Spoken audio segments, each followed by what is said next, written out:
In the headlines, military bombs ISWAP leaders enclave in Sambisa forest. Federal government introduces vaccine to fight diarrhea among children. National Bureau of Statistics records food price hike in July 2022. And on the forums in DR Congo confirms new case of Ebola linked to 2018 outbreak. Hello and welcome to News Update on Trust TV. I am Nten Ekpang.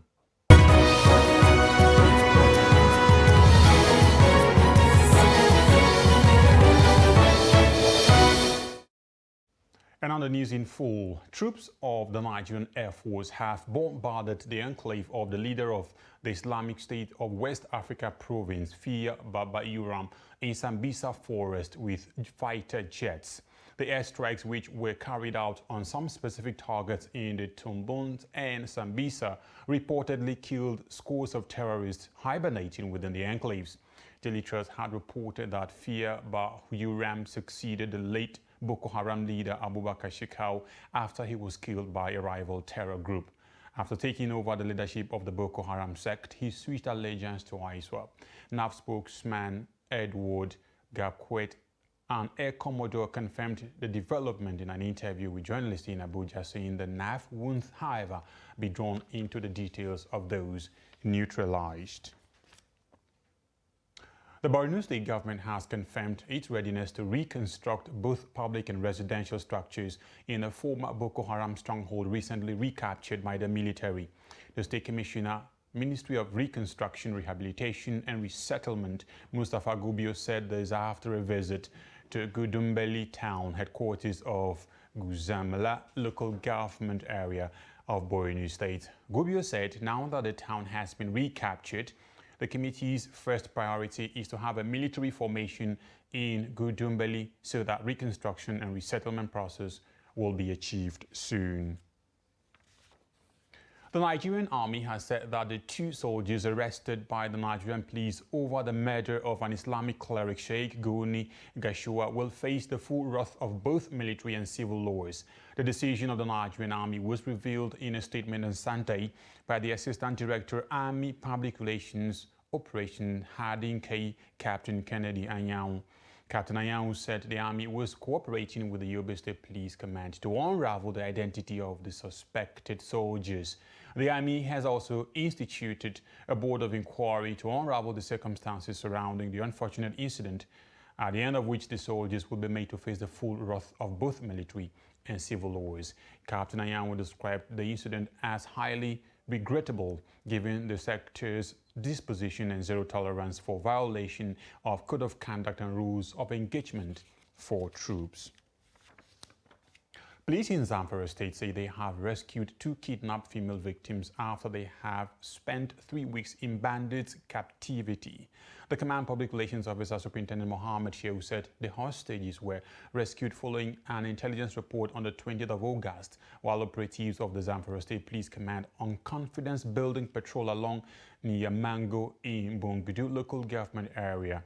The two victims, Obeida Hassan, a 12-year-old, and Umeima Jamilu, a 10-year-old of Gidan Liman village in Kekunwache district of Bungudu local government area of Zamfara State, were abducted by terrorists on the 15th of July following an attack on the affected village. The two victims, who were rescued unhurt and later medically checked at the General Hospital Bungudu and thereafter debriefed by the police and handed over to their families. 2 children were reported dead, while 3 adults sustained injuries when a building at Adeleye Street, Bariga, Lagos State collapsed on Sunday. The Permanent Secretary, Lagos State Emergency Management Agency, Lasema Olufemi Oke, said the agency, upon arrival at the incident scene, discovered that the tank scaffolding of a 2-story building collapsed on a bungalow beside it and affected 2 rooms. In politics, a former Kano State Governor and Senator representing Kano Central, Ibrahim Shekarau, may be planning his exit from the New Nigeria People's Party.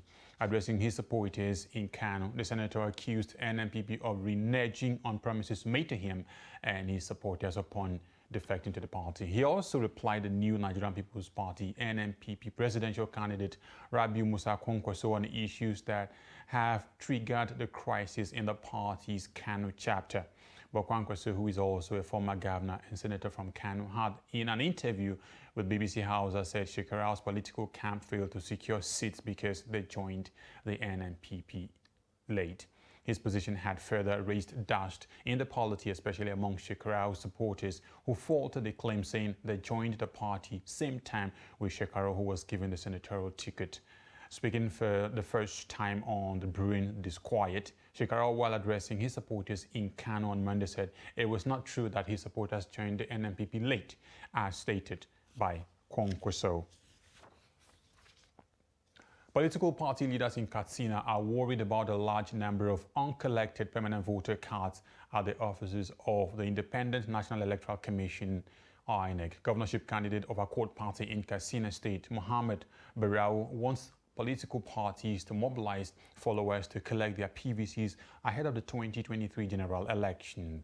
Abdullahi Ahmadi completes the report.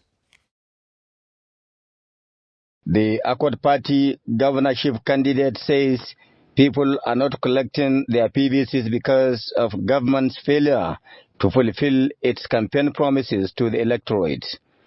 The electorate have lost confidence and hope in the people in authority and are afraid to sacrifice their time and energy to elect another set of leaders who will not be concerned about their plight. People like us were made to move into this issue of politics for the fact that we have seen that the situation is bad.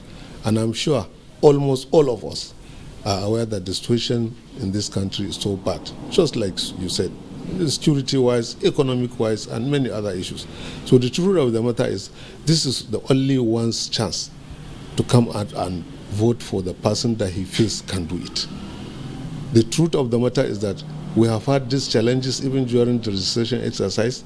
Accord Party in particular, we gave support by trying to sponsor some people to go to the INEC headquarters and register their votes.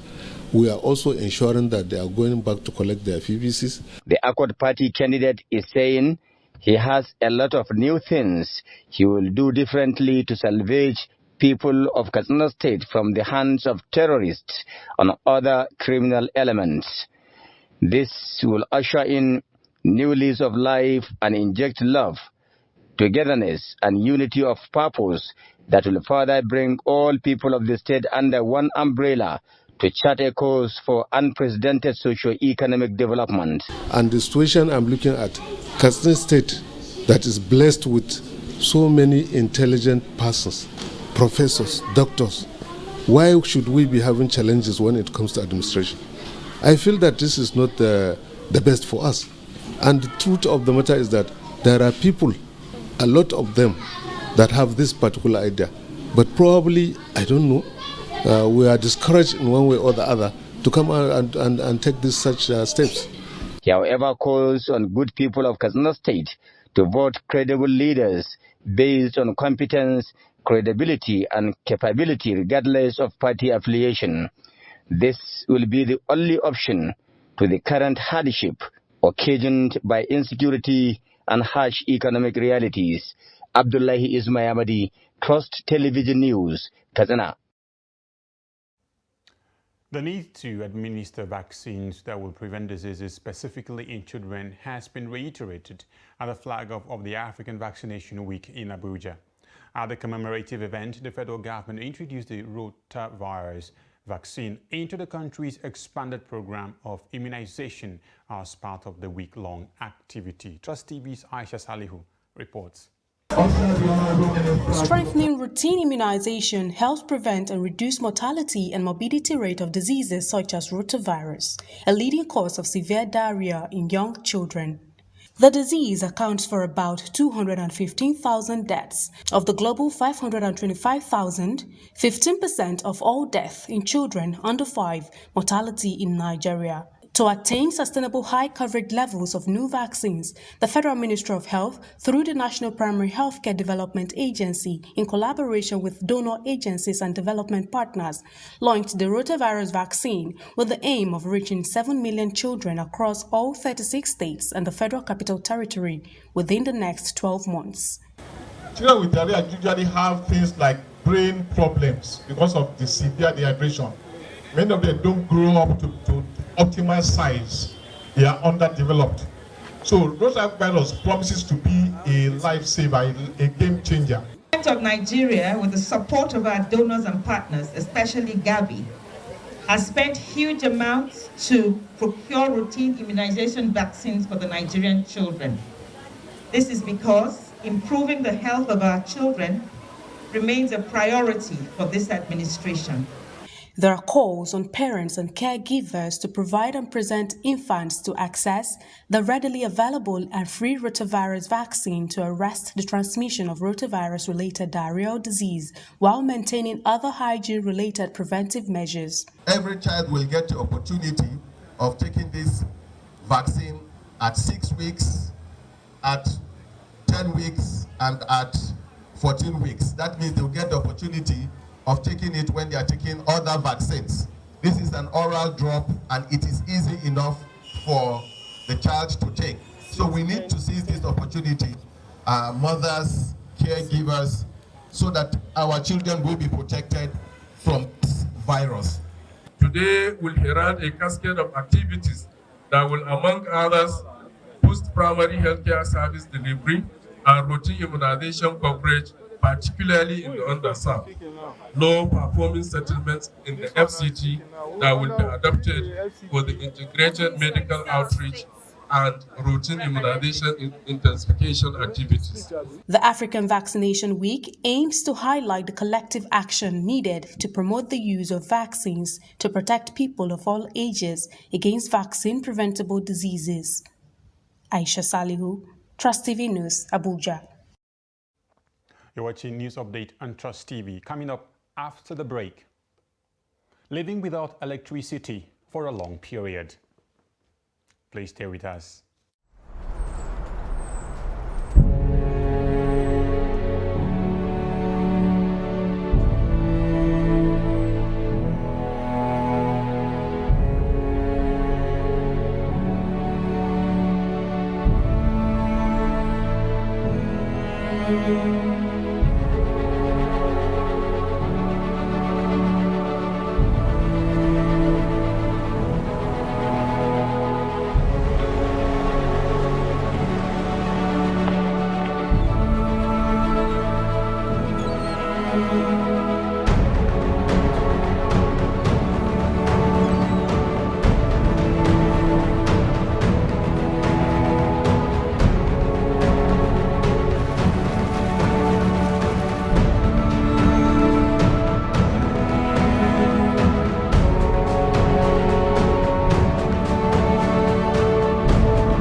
Welcome back. If you're just joining us, you're watching News Update on Trust Television. A recap of our top stories.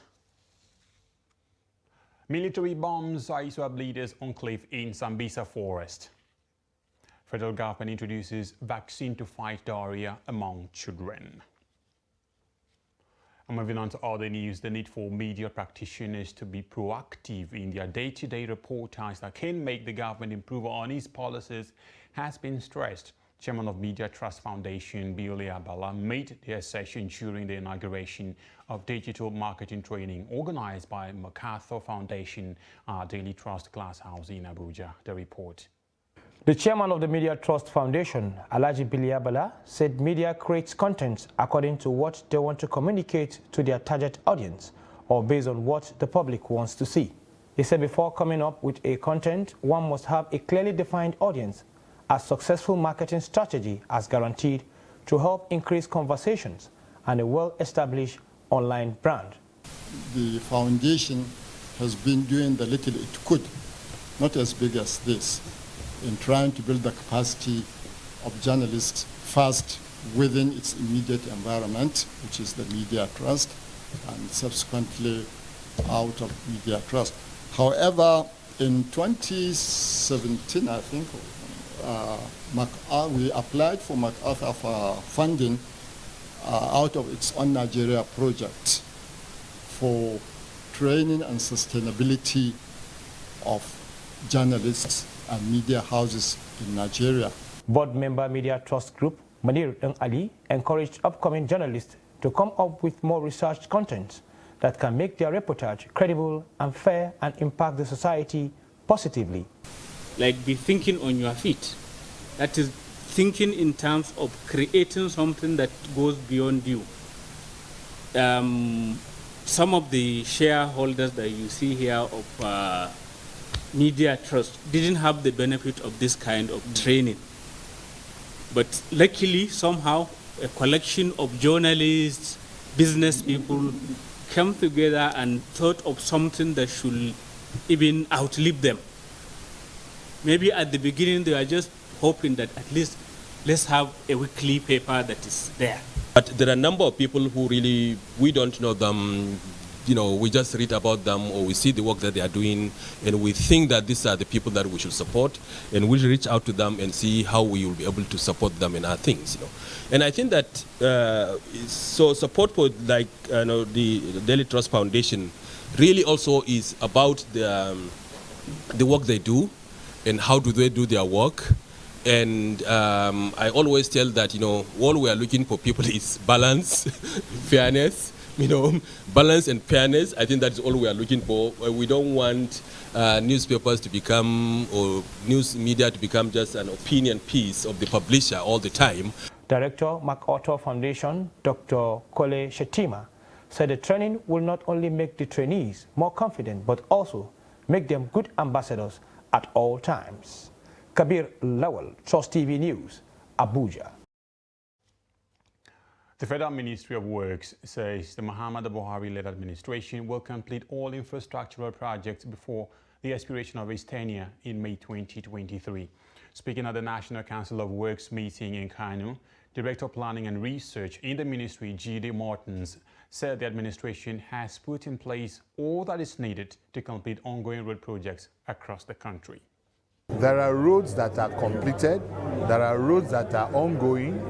We have opened up about 5 to 6 road projects in the Northwest, and we have done it in the North Central, and few of them are the Unguru-Gashua Road, and then we have the in Jigawa, the Shuarin Road to Bauchi, and then we have the Shuarin Maiduguri Road towards the northeast, Kano, and then in the north central we have the Oweto Bridge connecting the Benue and Nasarawa states. So also we have the second Niger Bridge, which is about 98 to completion, and then we have the Lagos-Ibadan Expressway that is also ongoing. So we have quite a number of roads that are nearing completion.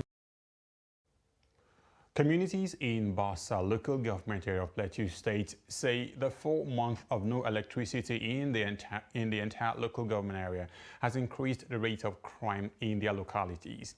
The residents told Trust TV on Monday that the blackouts in the communities followed a rainstorm that destroyed 30 electric poles in the LGA. Ado Musa completes the story.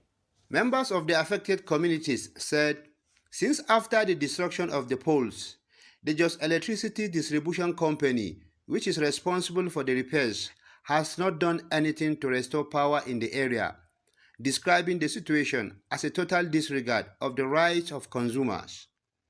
The community said the development had resulted to high rate of crime in the area, adding that people who rely solely on electricity for their businesses have been counting losses, while some have closed them due to the cost of diesel. For now, it has been 4 months that we have total blackout in Bassa community, and it has affected about 9 communities, and the authority concerned have not done anything about it. It has a very negative implication or effect on the residents of the community, because people that uses electricity for their businesses now have rendered their businesses comatose. By virtue of that, they've not worked it. Like you can see the poles lying down behind me. It leads to houses. They can't access their homes by virtue of that. Look at their cars parked outside, and so they can't access anything. The spokesperson of the company, Friday Elijah, denied that they had neglected the areas, explaining that after the destruction of the poles by the rainstorm, they had fixed more than 30 poles and had repaired 80% of the electrical faults. When we learned that there was a natural disaster in that locality arising from falling poles, which was actually occasioned by windstorm, the company expeditiously moved to the location. We procure 37 concrete poles, and we've mounted all of them. We've restored supply to 80% of the community of Bassa. It is only those in the villages that we are here to give them supply. And the reason was very simple. The environment is marshy, the environment is muddy. Twice we got our crane stocked in that area, and it became extremely very difficult for us because of heavy downpour in Plateau, in Jos in particular, for us to continue with the speed with which we're going. And that was why we're slowed down. And it's not that we abandoned them. Even as I speak with you, our crane will be going back again to see, to ascertain if we can continue the work. Residents are hopeful that sooner than later, their communities will enjoy power supply after a long while. From Jos, Ado Musa reporting for Trust TV. And in business, the National Bureau of Statistics, the NBS, says prices of selected food items increased in July.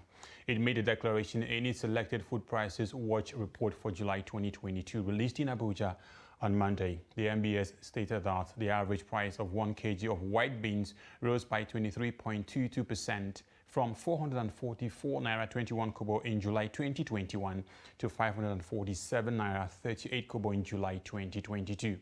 The report stated also that the average price of 1 kg of tomatoes increased on a year-on-year basis by 7.71% from 414 naira 83 kobo in July 2021 to 446 naira 81 kobo in July 2022. Others include price of 1 kg of beef with an increase of 27.58% from the 1,660 naira 76 kobo recorded in July 2021. The NBS also stated that the average price of a bottle of groundnut oil stood at 1,078 naira 17 kobo in July 2022, showing an increase of 40.24% from 768 naira 81 kobo in July 2021. And still in business, oil theft has a devastating effect on the Nigerian economy, and according to Nigerian National Oil Company, it costs the country about $4 billion in revenue every year. Now, this, according to the Nigerian National Petroleum Company Limited, the NNPCL, is because over 200,000 barrels of oil is lost to bunkering, outright theft and pipeline vandalism on a daily basis. Trust TV's Ibrahim Ismail takes a look at the trickle-down effects in Gombe State, especially how it affects availability of petroleum products. The report. Last week, the Nigeria National Petroleum Company Limited (NNPC) launched a mobile application to fight oil theft, which is taking a toll on the nation's economy. To fight the menace, the NNPC said the mobile application will enable early reporting of pipeline vandalism for prompt action. An economist, Abdul Wahab Yusuf, said the consequences of oil theft and pipeline vandalism are enormous. Oil sabotage affects economic activity. The government has to do more. If you look at the data where the government said that it has lost nearly $4.1 billion from oil theft, if we can imagine if such funds have been invested in, say for instance, health industry, maybe the health infrastructure, road infrastructure, education, and so on and so forth. So government has to put in place more measures, not necessarily using security forces, but it has to come up with measures to ensure that such losses can be averted. According to a report published by the Cable, in the first quarter of 2022, the NNPC recorded 2.39 trillion naira as gross oil revenue and gas, while subsidy claimed 2.6 trillion naira, meaning more than two-thirds of the company's revenue was spent on subsidy. Experts are worried with the development. If the amount that government is investing in fuel subsidy can also be invested in good roads, in infrastructure, in health facilities, this will also help to improve growth and development. Fuel subsidy and other subsidy reforms, they which tend to benefit more than the poor masses. Despite government's claim of financing subsidy, Nigerians still complain of hike in price of petrol, with some Okada riders in Gombe State saying the product is available, but at an exorbitant rate. A litre costs between 210 naira, 215 and 220 naira. The price of a litre ranges between 200, 210 and 215 naira, but no queues at the filling stations. As the largest oil producer in West Africa, Nigeria's economy has solely depended on oil revenue. But over the years, Nigerians have been experiencing difficulties in accessing oil and gas products. From Gombe, Ibrahim Ismail reporting for Trust TV. On the foreign scene, the Democratic Republic of Congo National Institute for Biomedical Research says a new case of Ebola virus infection has been confirmed in the eastern city of Beni. The announcement was made on Monday, and 2 days earlier, the World Health Organization had said authorities were investigating a suspected case in Beni after the death of a 46-year-old woman who had shown symptoms consistent with the disease. And that's about the size of the package this hour. There will be more in the next hour. Until then, do remember you can connect with us on all our social media platforms. I am Nten Ekpan. Thanks for watching. Bye-bye.